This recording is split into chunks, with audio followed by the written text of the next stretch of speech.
Hello दोस्तों, नमस्कार। मैं स्वागत करता हूं आपका ओके जॉब्स की झटका सीरीज में। तो आज इस झटका सीरीज में मैं आपको बैटल ऑफ बक्सर और बैटल ऑफ प्लासी के बीच में जो कंफ्यूजन रहता है वो दूर कराने वाला हूं। देखिए, किसी भी एग्जाम को देख लीजिए आप, अगर इंडियन हिस्ट्री उसमें है तो ये क्वेश्चन लगभग पूछा जाता है। और इसमें जो बच्चा कंफ्यूज होता है वो इसलिए होता है कि इसमें जो नवाब थे उनका नाम जो था वो कंफ्यूज कर देता है हमको कि कौन सा तो था बैटल ऑफ बक्सर में और कौन सा था बैटल ऑफ प्लासी में। तो देखिए, सिर्फ 1 मिनट मुझे दीजिए आप और मैं आपका कंफ्यूजन दूर कर दूंगा। तो देखिए, जो बैटल ऑफ प्लासी है वो हुआ था 23 जून 1757 को। 23 जून 1757 को, इस डेट को आप याद कर लीजिए, 23 जून 1757। अब ये हुआ किस किस के बीच था, डेट आपको याद हो जाएगी, लेकिन जो हुआ किस किस के बीच था ये आपको कंफ्यूज कर देगा।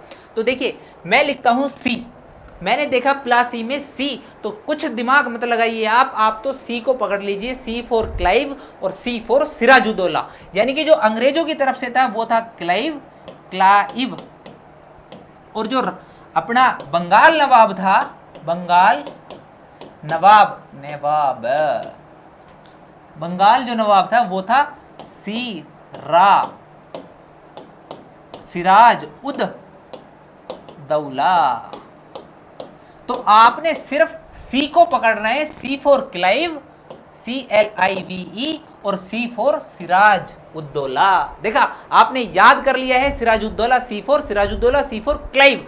अब मैं बात करता हूं बक्सर के युद्ध की। तो बक्सर का युद्ध जो हुआ था वो हुआ था अक्टूबर 1764 में।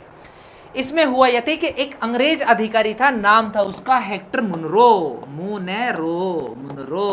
अब इसको मैं रिलेट करूंगा मुन्ना से। अब देखो, मुन्ना ने करी MBA, यानी कि जो इंडिया की तरफ से 3 बड़ी हस्तियां थी, मुगल बादशाह, बंगाल नवाब और अवध नवाब। याद रख लेना है, इसमें भी पूछा जाता है कि हेक्टर मुनरो के साथ कौन कौन सी जो प्रेसिडेंसी थी भारत की वो लड़ी थी। तो उसमें आएगा मुगल, बंगाल और अवध, MBA। अब इन MBA से कौन सा नवाब कहां से लड़ा था, तो इसकी मैंने एक छोटी सी ट्रिक बनाई है, आकासू, यानी कि आ का सू। अब स्टार्टिंग से सुन लीजिए, जो हमारा मुन्ना है उसने MBA किया है, और वो MBA कहां से किया है, वो किया है उसने आकाश से, ऊपर से। तो देखो, आ फॉर शाह आलम द्वितीय जो कि मुगल बादशाह था, बंगाल का नवाब था का, यानी कि कासिम अर्थात मीर कासिम, और ए फॉर ए जो यानी कि अवध, और अवध में था सू, यानी कि सुजाउद दौला।